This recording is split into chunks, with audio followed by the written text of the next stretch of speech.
So today's topic is choosing the right digital partner. And of course, we have a very diverse panel. So maybe we can do a quick round of introduction. Each of you can tell your background and what's going digital in your org, and then we'll take it from there. Good evening, everyone. My name is Sai, and I run the marketing for PaisaBazaar.com, and which is India's largest marketplace for lending and investment products. It's part of the PolicyBazaar group, again one of the largest insurtech companies in India. I've been one of the early members of this group, and kind of seen the entire fintech revolution happening in front of my eyes. So very happy to be part of this panel. So yeah. Hi everyone, I'm Balaji Vaidyanathan, the guy who gave us the awards a few minutes back. But I am marketing director for a region called CEMEA, not CEEMEA. That's Central Eastern Europe, Middle East, and Africa. I work for a company called Franklin Templeton. I'm based out of Dubai, but I've been with Franklin for over 10 years, of which 9 were in India and the last 1 year in Dubai. I head a region which has over 40 countries, so it's a little confusing at times what stages of, forget digital evolution, but even basic marketing evolution we are at. But that's what makes the challenge interesting. And as we speak more today, I think we'll uncover a few more hidden things which I can take back and implement in some of those not so much developed markets, perhaps. Good evening, everyone. Myself, Prabjot. I'm looking after the marketing for the new music Hindi channel that we have launched recently in the month of August. So we are a primarily Hindi music channel and already increasing day by day our presence in every market throughout India. So we are now available on DD Free Dish also. We have recently launched on 1st of December. So yeah, we are very excited to change how we as a traditional TV channel can give our presence on digital also. Excellent. Maybe I can introduce myself as well. This is Vivek Jain. I work for Times. I do two things. I run a business called Times Prime. And I'm also, I wear a second hat. I'm Chief Operating Officer for MX Player, our OTT effort in Times Group. I think on this topic, I think the most relevant effort is Times Prime. It's a service. It's a subscription product that we've been building for 2 years. Essentially, you pay once and then you get various digital benefits and upgrades. And we have been working on it for 2 years, and I think the core of what we are doing is identifying the right digital partners that will give some benefit to our customers. So I think this is a very relevant topic for us, and really looking forward to this session. Hi guys, my name is Amit and I head marketing for Cisca. So while Cisca brand is known for fundamentally LED products, we have now diversified into lot many segments. And I think that makes the entire function very interesting, at least now for me. And I think, and I'm really excited to now talk about as to how, a brand which was majorly into B2B space. I mean, like the segment was very B2B. How we have disrupted the entire market, made a lot of retail conversation initially, and now we are sort of, trying to disrupt other segments as well. Yeah. Hi guys, my name is Praveen Kumar Bhandari. I'm a CBO, Chief Business Officer for ePaisa. So basically, ePaisa is more on digital transformation. We are into POS, software, point of sale, and we are getting our own QR services in the market. So for us, digital transformation is something which we are in today. So anything which digital transformation, yes, we are doing today. Hi guys, I'm Tushar. I take care of digital marketing for Thomas Cook Group. For us, digital marketing has been happening since last few years. So as you must be aware, Thomas Cook is a large travel group, old company, and we have been in brick and mortar for a long time. But we have quickly moved to digital, and large part of our business now comes from digital. And marketing definitely, as business is growing towards digital, marketing is also going more and more digital, and we are, our budgets are, advertising on digital is increasing every day. Yeah, thank you. Excellent. So clearly a very, very diverse panel, different sectors, a lot of marketing acumen on the stage today. I think for some of us, I think different parts are going digital. For some of us, at least for us, the entire business is digital. I think for some of you, I think, Amit, for you guys, even the offline products, now your value proposition is switching and you're getting into more and more digital offerings. So would love to hear how life is changing with digital for you guys. So I think you have rightly mentioned that we have in fact changed the entire value proposition for the category itself. So from basic LED products which promised you a lot of energy saving and all, I think we have moved from that plateau to a whole new regime which is all about bringing a lot of comfort and convenience and above all the experience. And when I say that, I'm hinting at smart LED products which are app controlled, which are voice controlled. And I think it gives an interesting opportunity for the customer to start engaging with the product. Because otherwise, if I ask you what all LED brands you are using at your own home, I'm sure none of you guys will remember as to what is happening, right? What all brands you are using, what is the wattage and all of those products that you are looking at, right? So I think my journey starts the moment I start IoTizing my product. And I think we will discuss this in detail as we sort of move ahead in the discussion. Anyone else? Prabjot, I know you were also mentioning that how your offering is now moving to the digital space. Yeah, exactly. Being a music TV channels, it is very challenging for us because we have to get a lot of content from the music labels, which are already existing into the market. And to produce a lot of content, we really have to think from the digital first. With the changing environment of digital, whatever we produce for the TV channel, we first have to think from the digital perspective these days.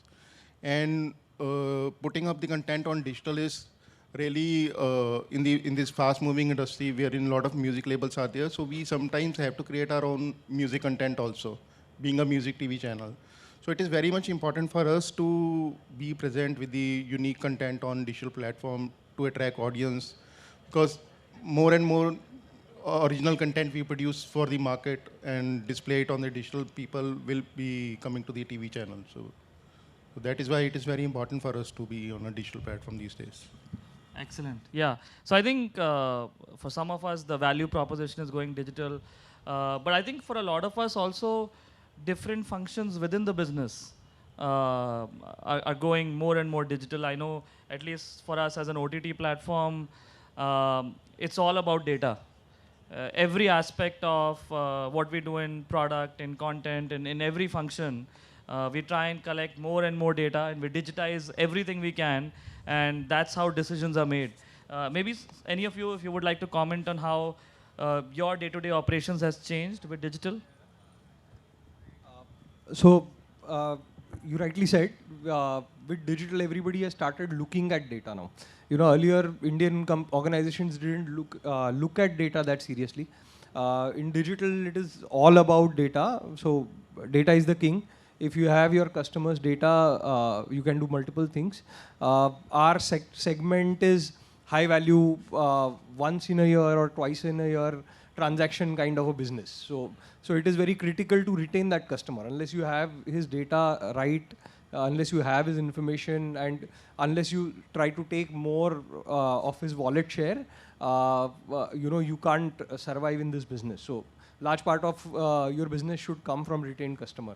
So data becomes extremely critical for us. So right from CRM to automation to everything, wherever data is used, we collect that data everywhere, and we try to retain that customer through different Excellent. modes. And of course, a lot of marketeers, so feel free to chime in on how customer acquisition is, in this new digital world, and do you guys have that team in-house, or do you outsource, and how do you make that decision, and what partners you select? So pretty much we look at two ways to acquire customer. For any online company, free traffic is gold. So we look at two ways of acquisition, which is building the brand, and by therefore increasing free traffic. The other way of acquisition is pure performance, which is acquiring through your regular channels like Google, Facebook, and affiliates and CRM, and using your own database. We have a thumb rule that the moment the free traffic of internet business goes to say around 60-65%, it becomes a very mature business, because that's because the free traffic has the best conversion rates as compared to paid traffic. So our focus is that how do we reduce dependency on paid traffic, that is paying money to Google and Facebook, and also build a brand through which people are automatically coming to us. So as we stand right now, so our free traffic is around 50-55%. We're still dependent on acquiring a lot of paid traffic, which is more of people who are in the bottom of the funnel and not on the top of the funnel. So digital plays an important role. In terms of digital partners, we are largely in-house. So we have a 70-75 member digital marketing team. We have an entire setup which cuts across SEO to SEM to even digital video content. So we largely run this setup in-house. The belief is that because it's a business where the output is seen on a daily basis, we want that the entire control is with us. Not denying that the agencies add a lot of value, but for us it works in a way that we kind of work directly with the larger partners, the end publishers, and that's kind of worked for us. So yeah. Excellent, very impressive. Looks like, so clearly you guys have chosen to build that expertise in-house as opposed to partnering with some agency. What does everyone else feel? Do you think it's right to build? Is it better to go to subject matter experts? So, if I say, from us, as in ePaisa, digital is our business. So, as I said before, we are into a point of sale software. So if I see, if you see any kirana shop or any small grocery shop, so we are into that business, converting that particular business into digital inventory management of theirs and credit management. So that's our business. So today for us, digital transformation is actually the business. Now, like online, offline to online, we have recently tied up with Maharashtra, Mumbai and Maharashtra auto rickshaws and taxis for our QR solutions, POS and QR solutions. So that's what I feel that's the need today. If I look at even the government is saying go digital. So that's what we are looking at. So if I were to take a step back, and when I joined this industry maybe around 15 years odd back and I got into marketing, how was it functioning? You had an advertising agency, you had a media agency, and you had the brand. That's it. The ad agency would come to you with an idea on a creative and charge 11% on all your media spends. 4% used to be charged by the media agency for doing all of that stuff. And typically 85% was the money you paid actually to the platform or the publisher. In those days, it wasn't a publisher per se, because for now, a publisher is digital, but those were actually the print ones, actually, most of them. But that's just start, which used to be maybe 15 years back. As that journey grew, and I'm speaking from my own personal experience of managing one of the largest foreign asset managers, mutual funds, which some of you may know Franklin Templeton is, partners kept getting added on. So what used to traditionally happen with the mainline guys suddenly became, okay, I have someone who does my mainline creatives, then I need a digital agency. What would the digital agency do? For now, let's manage the websites. Let's make sure that the brochures which are done in print are available in e-format on our websites. That happened. Another couple of years down the line, these Orkut, Facebook thingies started popping up across. Then Google started popping up. And then you have to realize, okay, now can this agency make those same creatives that the creative guys are making and put them on various display ads or Facebook ads? Started that journey. Then you suddenly realized, oops, this digital agency is not capable of doing SEO, SEM, social media, ORM, blah, blah, blah. So now you need specialized agencies for this. ORM, you need specialized agency for SEM, you need specialized agency for SEO, you need specialized agency for social media. And Yeah, and that comes down to the fact to, do you therefore decide to say, take it in-house, or do you still work with multiple agencies? Now with a larger digital-oriented platforms or e-marketplaces, it's far easier perhaps to take that decision. But for us, where even today, 75% of our business probably comes through agents or brokers or distributors, and most of it is through shops or physical locations, it's a challenge. So we still haven't reached that portion to say, could we invest so much into looking at digital? But flip it. Earlier, maybe 5 or 7 or 10 years back, our digital spends used to be minuscule, 5%, 10% of overall marketing budgets. Today, we spend over 60% or 65% of overall advertising budgets on digital. And from zero, 1 out of every 5 transactions or 20% of transactions are coming online.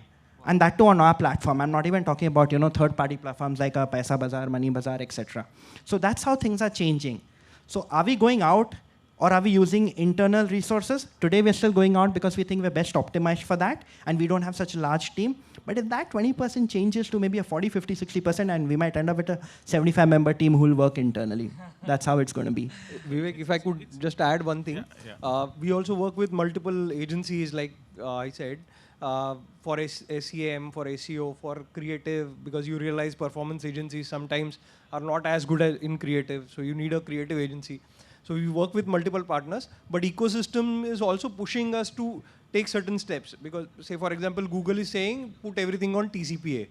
So right now agencies are looking at every campaign, every AdWord account, and they are optimizing the campaign for us, right? But Google is saying put it on automation, like Adobe Optimizer is. So in that case, probably clients will move certain functions in-house, which is easily manageable because you don't have much scope to optimize.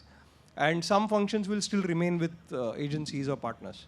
Yeah. So it's largely depends on the scale that you're operating at. At a, say, for example, a 200 plus crore spend on purely on digital, and that too 70% of that being on pure performance, the risk is way too high to hand it out to an agency. If it's really about building brand, there are great agencies who are able to do it, but pure performance is better to do done in-house. So that's the view. Wow, that's a interesting insight. Firstly, I think one thing that stood out to me is the large numbers. So I've never, this is the first time I'm hearing like 60%, 70% of, so are most of you spending bulk on performance marketing versus brand building? Is that universally true? That it's more than 60, 70%? Yeah, kind of, yeah. Wow, that's so, very good. As I mentioned earlier, the moment the free traffic for us moves beyond 60%, we will increase our brand spend and reduce our paid spend. So it's a process. Initially, the first year of our operations, it was 100% digital, of which 100% was pure performance. Now, after 5 years of operations, it is it's 60-40, 60% for digital and 40% for brand building. But I see that gap will close and maybe overtake in the coming years. So it's also maturity of the business. It's also maturity of the company organization. No, very good. For us, we are at Times Internet. Our parent is Bennett Coleman. And we have been shouting all day long that the dollars are going to shift from traditional media to digital. So it's great to hear that on the panel, the dollars are already shifting. Okay, very good. I think so. We spoke about marketing. We spoke about operations. One question maybe is, does only B2C sector do digital marketing, or do people in B2B also do digital marketing? I'd love to take that. So let me just give you a big brief of my background. Like I mentioned, I used to handle India. I used to do investor education, B2C marketing, content, video, etc., blah, blah, blah. Largely for the most of my life, all I did was B2C. The moment I stepped out and I started managing 35, 40 countries across this region called CEMEA, I thought I'll have a lot of retail consumers or a B2C to reach. Most of my effort, around 70% of my effort today goes into B2B marketing. And there are two types of B2Bs traditionally. One is your business guy, the guy who's going to sell your fund or your product or whatever, you call it distributor, advisor, agent, whatever. The second type of B2B, which most of us don't think of as B2B, are institutional. Most of the money for most asset managers in the world comes from institutional money. They are not guys you're going to go with B2C marketing. You have to do B2B, and it's completely different. So how do you do that if that's your next obvious question? I don't think you can go out and do too many of the Facebook ads. I don't think you can go out and do too many of the, even search for that matter. What really makes the difference there is events, conferences, thought leadership pieces. And the thought leadership piece, where you're being seen, with whom you're being seen, and how you're being seen on commenting on certain things which are happening. For example, new UK Prime Minister. Can we get out a thought leadership piece which had already explained he was going to become the Prime Minister and why? And now that he's come, explain how we were ratified with what we are saying. Stuff like that is what is the culling of B2B marketing globally. And it takes a lot of money because the average cost per lead, and I'm sure you'll agree, cost of a lead or cost of a convert is huge. It's probably 5x, 10x, and as you grow more. So I also look at places like Saudi Arabia, which has the world's largest funds, the most money. Incidentally, if some of you read about the Aramco IPO, it's the largest company in the world, crossed $2 trillion valuation by divesting only 1.5% of its stake, by the way.